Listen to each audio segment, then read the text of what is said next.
My name is Sloane Mercer. I'm 32 years old, and I work for the Federal Bureau of Investigation, but not in the way you'd picture it. I'm not the agent you see on the news, standing behind a podium in a navy jacket. I'm not the one who kicks in doors or reads rights from a laminated card.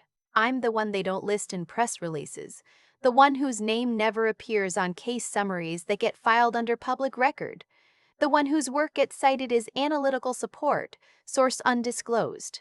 They call me Papercut. I know how that sounds. Not exactly ghostwriter, not exactly terrifying. But in financial crime investigation, the names that stick are the ones that describe how you work. And I have a habit of finding the single document in a 40,000-page discovery file that ends a case. One cut, clean, final. The only reason I'm telling you this now is because 4 words said in a conference room in Washington, D.C. changed the way my father looked at me for the rest of his life. He was sitting in the 3rd row when it happened. I was standing near the back wall wearing a plain blazer, no badge visible, no lanyard, nothing that would make someone look twice. My name wasn't on the agenda. It was supposed to be a routine commendation ceremony for the Financial Crimes Enforcement Network, FinCEN. Invited guests, mostly retired law enforcement, a few congressional staffers, some senior agents from partner agencies. My father had been invited as a guest of a colleague he'd known for 30 years. He didn't know I'd be there. He definitely didn't know who Papercut was. When the deputy director stepped to the podium and said those 4 words, "We owe Papercut everything," my father turned to the man beside him and whispered something. I couldn't hear it, but I watched his face when the room began to turn, when people shifted in their seats looking for whoever was going to step forward, and I watched his expression go from casual to confused to something I had never seen on him before. Still. His face went completely still, because I was the one who stepped forward. My father is a man who built his career on numbers he could touch. 31 years as a commercial real estate developer in Phoenix. He understood square footage, zoning variances, interest rates, cost per unit. He understood things you could photograph, walk through, sell. What he did not understand, what he never tried to understand, was me. I was different from my brothers in ways that started small and widened over time. While they played outside, I sat at the kitchen table working through puzzle books my grandmother sent from Ohio. While they watched football, I was in the den with my mother's old financial textbooks, the ones from her 2 semesters at ASU before she dropped out to marry my father. I was 8 when I first found an inconsistency in our grocery receipts. I didn't say anything. I just kept a notebook. By 12, I had figured out that our HOA was overcharging residents for landscaping services by routing the contract through a company my father's business partner owned. I brought it to my father. I had printed out 3 pages of documentation. He looked at it for about 4 seconds. Then he said, "Sloane, nobody likes a girl who digs through other people's trash." He wasn't angry. That almost made it worse. He said it the way you'd correct a child's table manners. Patient. Certain. Like the lesson was obvious and I was simply slow to learn it. I kept the notebook anyway. School came easily, but not the way teachers expected. I wasn't top of my class in math because I memorized formulas. I was top of my class because I understood why the formulas existed, what problem they were built to solve, and more importantly, where they broke down. My junior year AP statistics teacher, Mr. Okoro, pulled me aside after I caught an error in a published textbook example. He said, "You have a very specific kind of mind. Don't let anyone convince you that's a flaw." I went home and told my father. He asked if I finished my college applications yet. I had applied to 4 schools, 3 for accounting, 1 for forensic finance, a newer program at George Mason that almost no one had heard of. My father assumed I'd go to ASU, stay local, get a practical degree, meet someone. When I got into George Mason's honors program with a partial scholarship, I didn't put the letter on the kitchen table. I didn't make a moment of it. I just packed my bags 3 weeks before move-in, told him the night before I left, and watched him nod once from behind his newspaper. "Don't forget you have a return flight booked for Thanksgiving," he said. That was it. No hug. No handshake. No, "I'm proud of you." I spent 4 years in Virginia on about $800 a month, tutoring undergrads in intermediate accounting and eating a lot of rice and frozen vegetables. I graduated with honors, a thesis on layered shell company structures in residential real estate fraud, and a job offer from a boutique forensic accounting firm in DC that worked federal contract investigations. I sent him an email. The subject line said, "Graduated." The body said, "Starting work in DC in 3 weeks? Hope the development on Cactus Road is going well." He replied 12 days later with, "Good. Call your grandmother, she worries." My first 5 years in forensic accounting were quiet in every visible way. I worked long hours and fluorescent-lit offices on cases that never had names attached to them publicly. Money laundering through restaurant chains, insurance fraud networks operating across 4 states, a Ponzi scheme that had been running inside a church tithing fund in suburban Maryland for 11 years. I was good at the work before I understood how good. The patterns came naturally. Not because I had some supernatural gift, but because I had spent my entire childhood learning to see what people tried to hide in plain numbers. My father had taught me that without realizing it, every time he dismissed me, I went quieter and looked harder. I joined FinCEN's analytical support division at 27. It wasn't glamorous. I wasn't carrying a weapon. I wasn't making arrests. I was reading wire transfer records, correspondent banking logs, and beneficial ownership filings in a secured facility with no windows. My supervisor, a woman named Deb, who had worked financial intelligence for 20 years, told me on my 3rd day, "Nobody here gets credit for the work they do. If you need credit, find a different job." I told her I'd grown up in a house where that was already the rule. She laughed. She was the only one who knew what I was actually doing, what I was capable of, for a very long time. The case that changed things started with a spreadsheet someone had already decided was useless. It was a secondary file, a backup ledger recovered from a seized server during an unrelated money laundering investigation targeting a construction firm in Miami. The lead analysts had flagged it as corrupted, too fragmented for reliable extraction. It had been sitting in an evidence archive for 14 months when it landed in my queue as a low-priority cleanup task. I opened it on a Tuesday afternoon with a cup of bad coffee and no real expectations.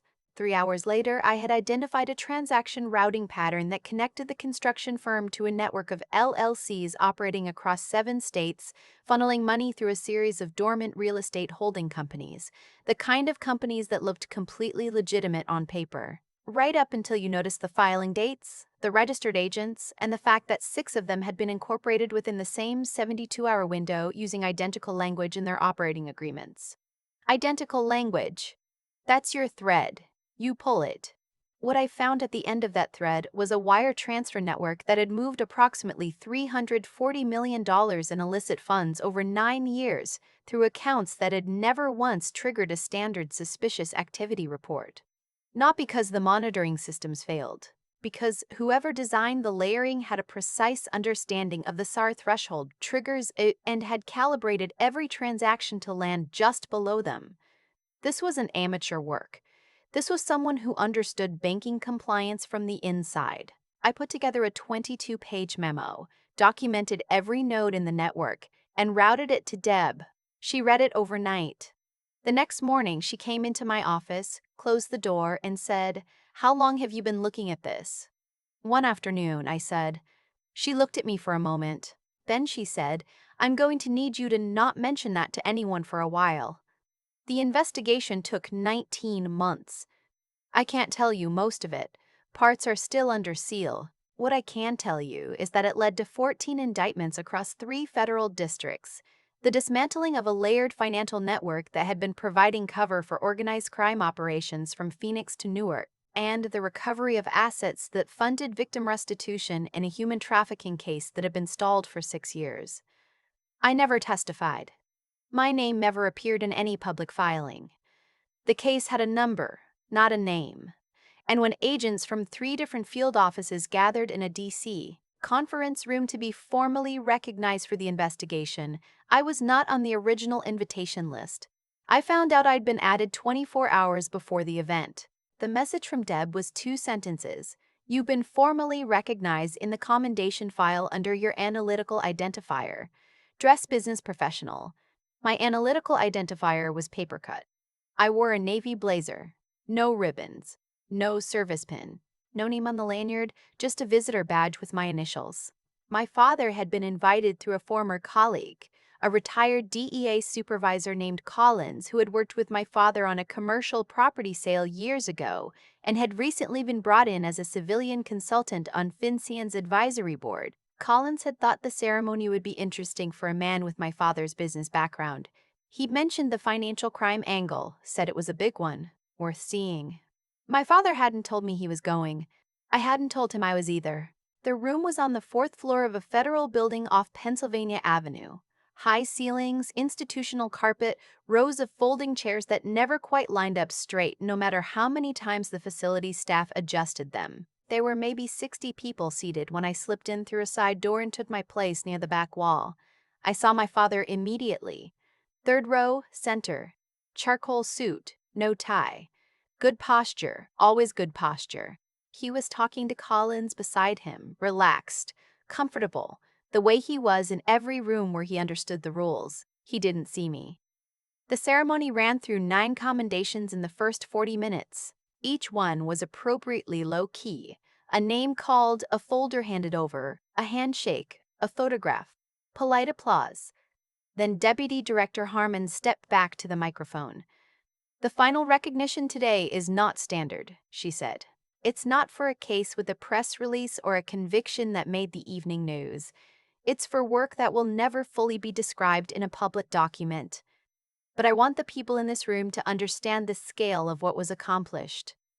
She described the investigation in broad terms. 14 indictments. $340 million. 9 years of undetected movement. A thread pulled from a file everyone else had written off. "The analytical work that broke this case open," she said, "was done by a single analyst.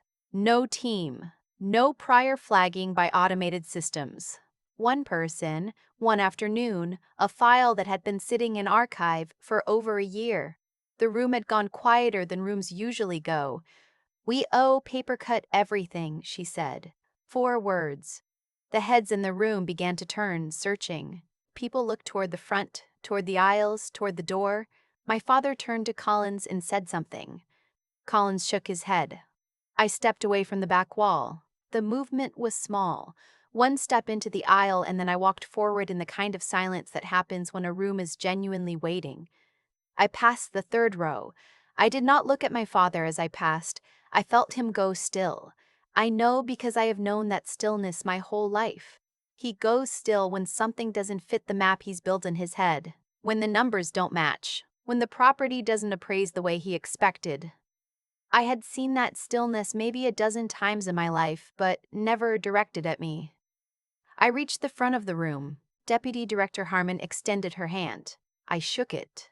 She didn't hand me a plaque. She handed me a single folded commendation letter, the kind that gets filed in a classified record nobody ever reads, and nodded once.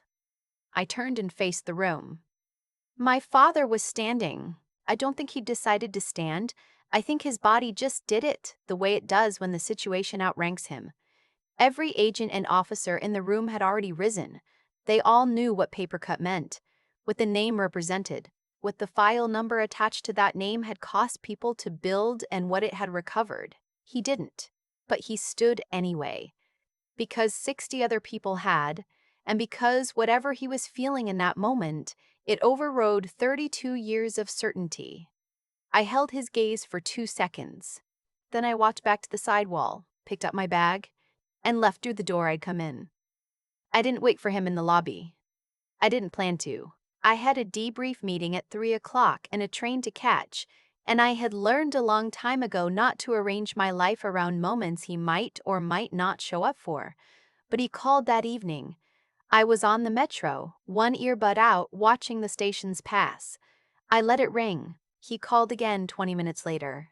I answered on the 5th ring. "Sloane." His voice was different.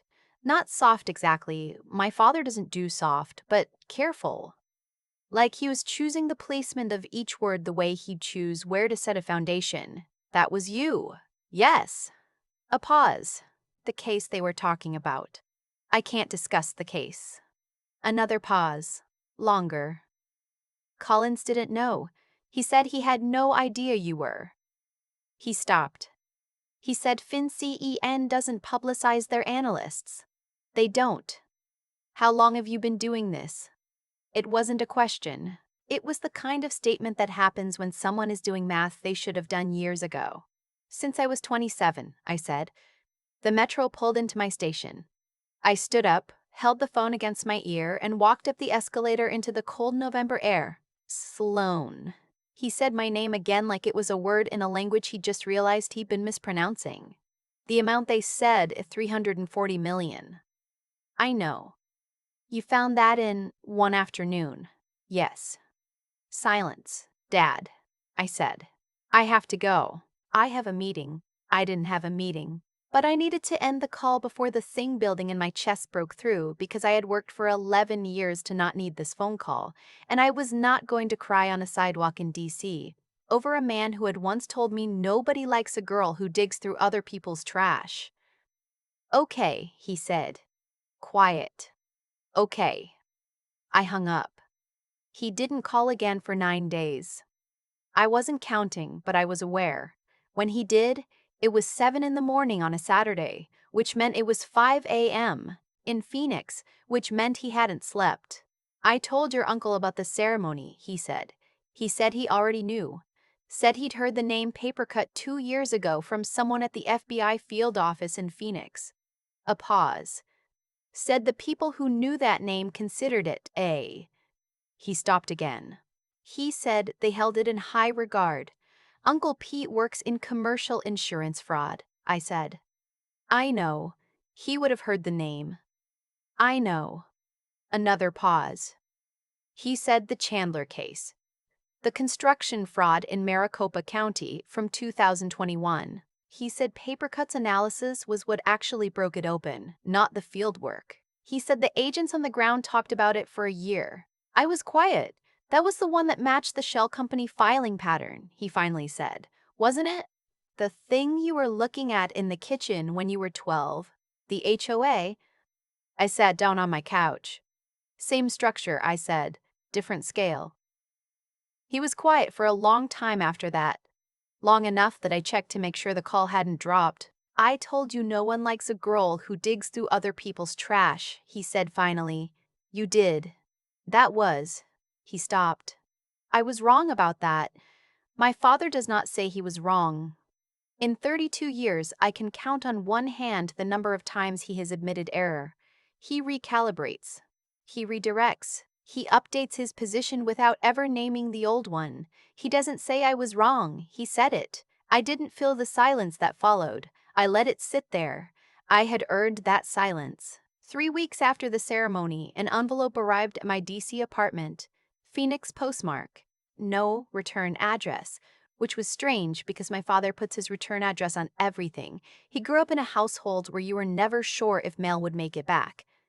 Inside was a single item, a business card, his from the early years of the company, before he rebranded in 2009. The logo was different. The address was a P.O. box that no longer existed. On the back, in his handwriting, he had written 4 words. I see you now. Not an apology. Not a grand gesture. My father isn't built for grand gestures. He's built for straight lines and concrete, for things you can measure and price per square foot. But he had found, in 4 words, the exact thing I had needed him to say for 32 years. I put the card in a small wooden box I keep on my desk beside a copy of my original HOA analysis from 2004, the one I printed on 3 pages and handed him when I was 12, the one he set aside in 4 seconds. I hadn't kept it because I was waiting for an apology. I'd kept it because it was the first time I knew I was right. The work continued. It always continues. I took on a training role the following year, not because I was pushed out of analysis, but because Deb retired and left a gap that nobody else in the division was positioned to fill. I redesigned the onboarding curriculum for new forensic analysts. I built case simulations out of real transaction patterns with identifying information removed. I hired people who had been told at some point that the thing they were best at wasn't useful. One of them was a 24-year-old from rural Mississippi who had put himself through community college, studying tax law because he'd watched his grandmother get defrauded out of her savings by a fake reverse mortgage company. His professors told him forensic accounting was too niche. His family told him government work didn't pay enough. He walked into my office on his first day holding a color-coded spreadsheet he'd made during his final interview process, cross-referencing publicly available FHA filing data to identify anomalies in a lender's reported default rates. I looked at it for about 30 seconds. Then I said, "Do you know what a SAR threshold is?" He said, "Yes." I said, "Good, you're going to be fine." His name wasn't paper cut, but he'd find his name. They all do. My father came to visit DC for the first time the following spring. He didn't tell me he was coming until 4 days before. That's as much advance notice as he's capable of giving, emotionally. He said he had a meeting with a developer working on a mixed-use project in Northern Virginia and thought he'd come a few days early. I made dinner. Nothing elaborate. Roasted chicken, green beans, a bottle of wine that cost more than I would have spent on groceries for a week in grad school. He sat at my kitchen table and looked around my apartment in that way he has. The way he evaluates a space, noting ceiling height and natural light, and whether the windows are double-paned. "Good bones," he said finally.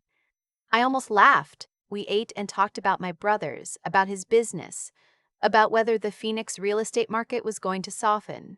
We talked around everything else, the way families do, filling the space with the comfortable and the neutral. Near the end of dinner, he set down his fork and looked at the small wooden box on my desk across the room. "What's in there?" he asked.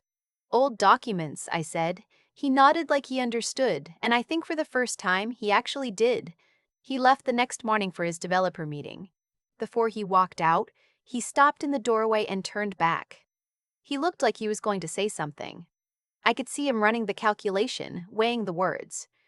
In the end, he just nodded. But it was a different nod than the one he gave me when I told him I'd gotten into George Mason. That one was dismissal. This one was something else. The kind of nod that means, "I'm not sure how to do this yet, but I'm trying." That was enough. It wasn't everything I had ever wanted from him, but it was real, and it was his, and after 32 years of silence that meant absence. I could recognize the difference. Some people never get even that. I know that. I've worked cases where the ending was clean and cases where it wasn't, and I've learned that clean endings are rarer than people want to believe. What I got was a business card with 4 words. A nod in a doorway. A man who stayed on a 5 a.m. phone call long enough to say I was wrong. I kept all of it. Not to hold over him, not to revisit when I needed to feel vindicated. I kept it because the girl who sat at that kitchen table at age 12 with 3 printed pages, and a father who couldn't see her, deserved to know that she had been right all along, not just about the numbers, but about herself. Her name was Sloane Mercer, and she dug through the trash until she found what mattered. I've thought a lot about what it actually means when someone dismisses you. Not the sting of it. I got past that a long time ago. But the mechanics. What has to be true inside a person for them to look at a 12-year-old handing them 3 pages of documented evidence and set it aside in 4 seconds to get back to their orange juice? My father isn't a cruel man. I want to be clear about that, because the easy version of the story makes him the villain, and that's not quite right. He's a man who built everything he has by trusting what he could see and touch and price per square foot. The invisible work. The quiet, patient, unglamorous work of sitting with numbers until they tell you something nobody else heard. That was never in his frame. It wasn't malice. It was a blind spot so deep he didn't know it was there. But here's the thing about blind spots. They have consequences. Not dramatic ones, not always. Sometimes the consequence is just a daughter who stops telling you things, who learns to do her best work in rooms you'll never see, for people who will never say her name in public, and who eventually stops needing you to notice at all. Not because she's given up, but because she found something more reliable than your approval. She found her own judgment, and it turned out to be worth something. That's the part I keep coming back to. The cause and effect of being told you're wrong about yourself when you're young. Most people I know who do the kind of work I do, the meticulous, invisible, thankless kind, learned somewhere early that the external reward wasn't coming. So they built an internal one. They learn to trust the moment when the pattern clicks into place, when the number that shouldn't be there reveals itself, when the thread appears in the wreckage. That moment is its own payment, clean and private and completely yours. I think that's what my father saw in that conference room. Not just that I had succeeded. Plenty of people succeed without it meaning much. He saw that I had done it entirely without him, that the work existed before he knew about it and would have continued existing whether he ever found out or not, that the deputy director's 4 words, "We owe paper cut everything," were not a surprise to a single person in that room except for him. He had been the last to know, and the knowing cost him something. What I've come to believe, after everything, is that integrity compounds. It's not visible while it's happening. You make the honest call in a small moment and nothing changes immediately. You document what others ignore. You stay with a file no one else wanted. You resist the easier version of the story because the harder version is the true one. None of that announces itself. But over time, over 11 years, over 14 indictments, over $340 million recovered, it becomes something you can stand behind in a federal building in D.C. with your name on a classified commendation and nothing to explain to anyone. My father sent me 4 words on the back of a business card. I see you now. I keep it in a box next to the HOA analysis I printed when I was 12. Not as a trophy, not as proof. I keep it there because that 12-year-old deserves someone to say it, and better late than never is still something. The discipline was always mine. The precision was always mine. All I ever needed him to do was stop calling it trash. It took him 32 years, but he got there. And I already had.